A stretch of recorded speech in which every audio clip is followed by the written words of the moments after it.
Good morning, welcome to today's video. Today is day 1 of my Dutch tour and I'm planning the route now. I'm staying at Zaandam, which is just slightly north of Amsterdam. The plan for today is to ride down to Amsterdam for my coffee and then I'm gonna go to Rotterdam, maybe have another coffee stop over there and then head back up to the Hague where I'm gonna catch the train back to Amsterdam and then ride home from there. But just in case for some reason I don't manage to catch the train, I also plotted the route back. But hopefully I don't have to do that because that'll make it a total of 196k, which is a lot. The train leaves every 30 minutes, so quite a lot of trains to go back, and the good thing is that I can bring my bike on it, which is really convenient.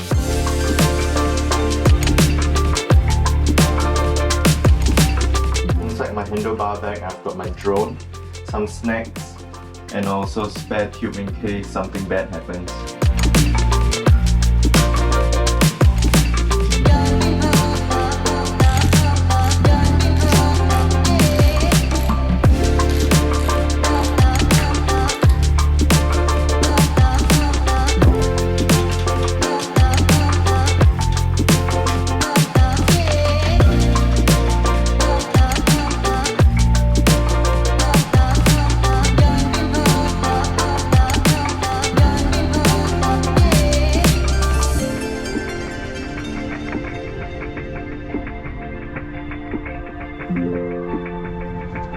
Dutch winds are seriously so strong.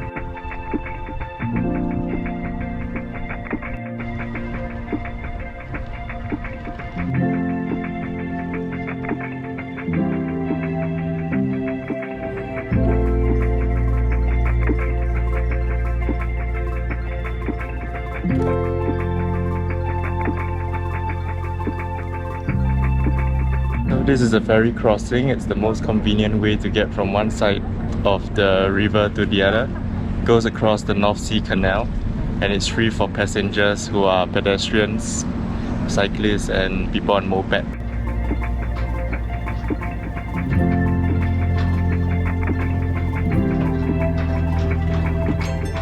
That took a total of like barely 3 minutes to cross. How cool is that, man? First time bringing my bike on a ferry to cross the North Sea, and it's free.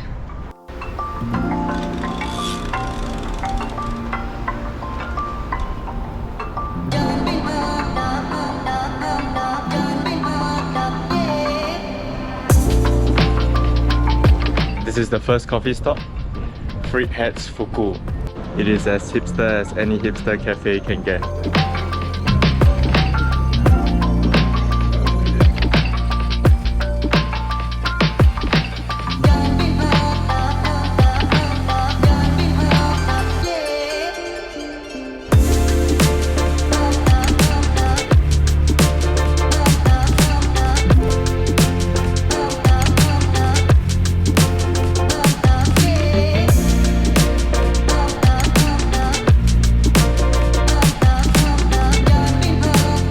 So I think now is a good time to talk about why I decided to do this trip. As some of you may already know, I quit my full-time job in early May, which means that I've got all the freedom in the world to go and travel whenever I want to. And I decided what better way to celebrate this freedom than to bring my bike to Europe and ride around. Doesn't mean that I completely quit medicine, but now I'm basically working on a part-time basis as a locum, which gives me freedom to travel. And because I quit 2 months earlier than expected, I figured that I might as well use the extra time gain to go and travel around. And as you know, I always prefer riding my bike overseas, especially in Europe. So because my dates of travel is basically right in the middle of summer, I wanted to choose a place that would be otherwise too cold to ride in at other times of the year. I've always wanted to ride my bike around the Netherlands, and I thought summer would be the best time to do it because this is the only time when the weather isn't too cold. It's always cold here, even during spring and autumn. It's too cold for me, but summer is perfect. It's like 20 over degrees. Whereas places like Spain and Italy, I can go during other times of the year since the weather there is a lot milder.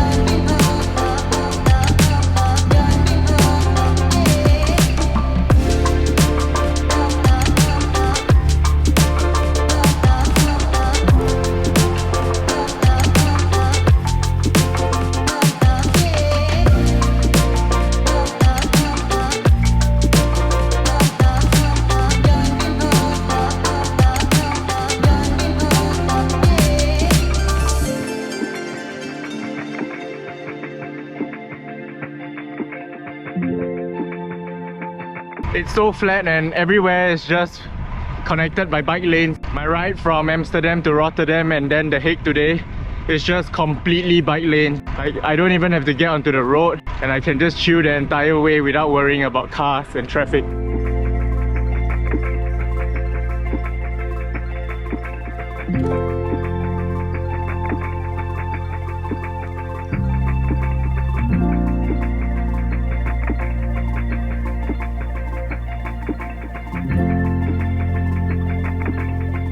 When I was planning this freedom trip, I also figured that it'd be too boring to spend 2 weeks here just riding my bike.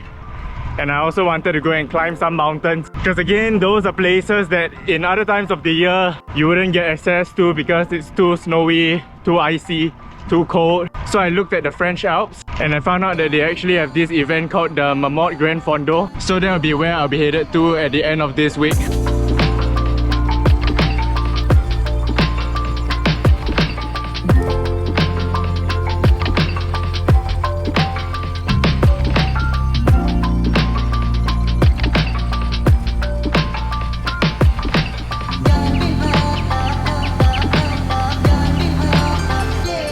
In planning this trip and being paid on a part-time basis basically means that I have about 2 weeks of lost income, because when I don't work, there is no income. But I think it is still worth it. I thought quite hard about whether I should go on this trip, because I don't think that everything should be quantified in terms of money. I can always earn back the income in future.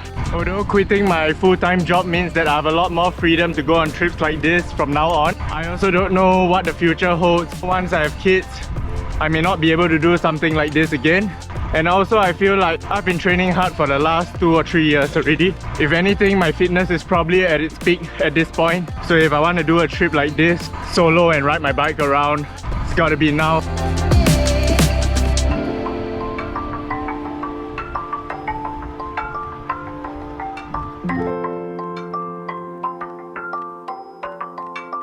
Since the last video, I've also managed to fix all the creaks and squeaks from the bike. I'm happy to say that it is now on silent mode and it doesn't give me any more problems. Of course, fingers crossed, I still need it to function well for the next 10 days. I decided to bring this bike because, as you all know, I built this bike for the purpose of overseas travel. So far, about 4 hours on the Dutch cycle network. Aside from the really strong headwind, which is no fault of the bike, I have to say it's really enjoyable. Gear shifts are very good, rides smooth as butter, and also I'm very happy with how light the bike is. So during the transit, the whole bike plus the bike bag plus my shoes and some other stuff weighed a total of 19 kg, which is really light. After adding on this handlebar bag, which includes my drone and some tools, the total weight probably not even 9 kilos, which means that the bike still feels very nimble and doesn't feel too like sluggish.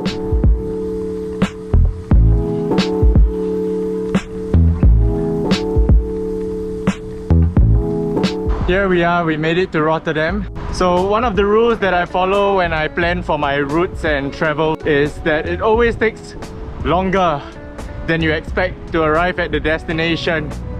So for today's ride, it's about 124k. I've only done 98 or so, and I expected around 30 km per hour average, so 3.5 hours, right? I set off at 10:30 a.m. and now it's 4 p.m, so about 5.5 hours already. So the thing about Rotterdam is that it is a lot more modern compared to Amsterdam, because it was extensively bombed during World War II. So a lot of the rebuilding is all modern.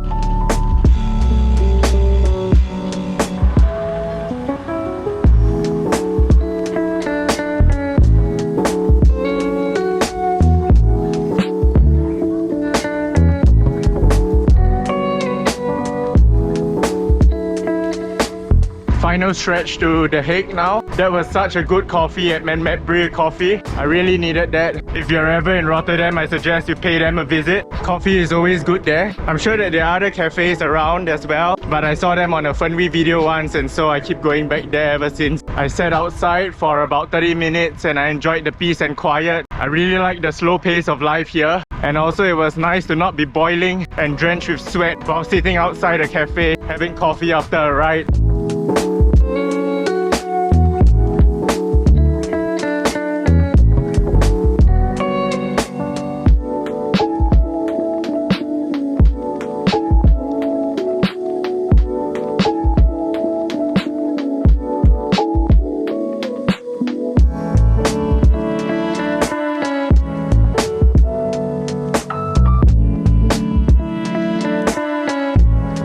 nice thing about riding here is you don't even have to get off your bike when you want to cross the river. There's an overhead bridge and fits you directly over it. Kind of reminds me of the time I was riding in Perth and everything was just flowy.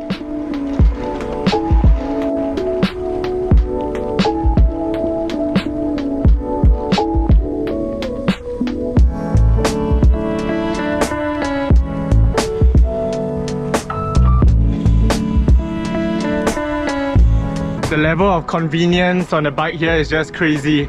You can tell that in planning the infrastructure, they basically prioritized the bikes and then the cars were secondary.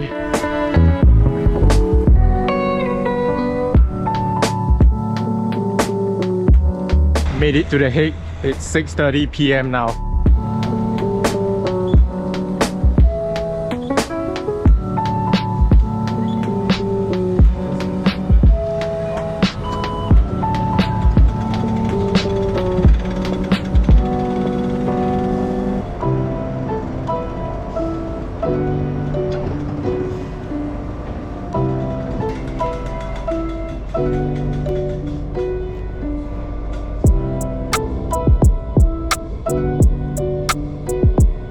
Got on the train back home.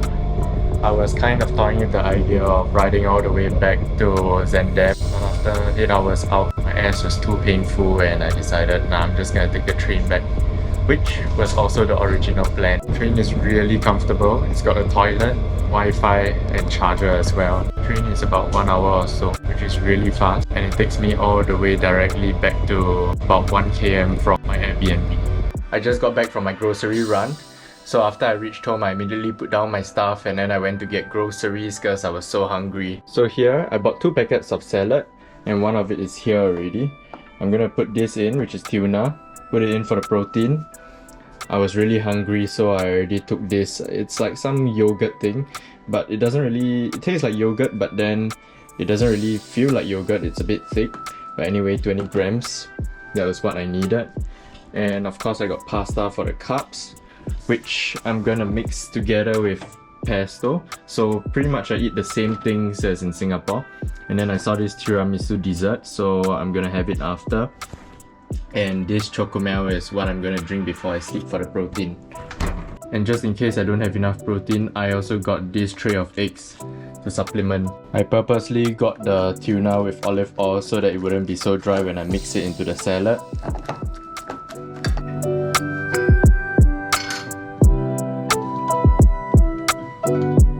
I know my diet is very boring, which is probably why I'll never have a cooking show.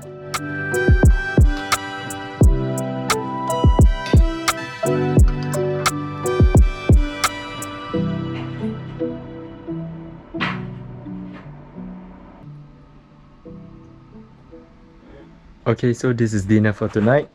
I hope you enjoyed today's episode and I'll catch you again in the next one. Bye bye.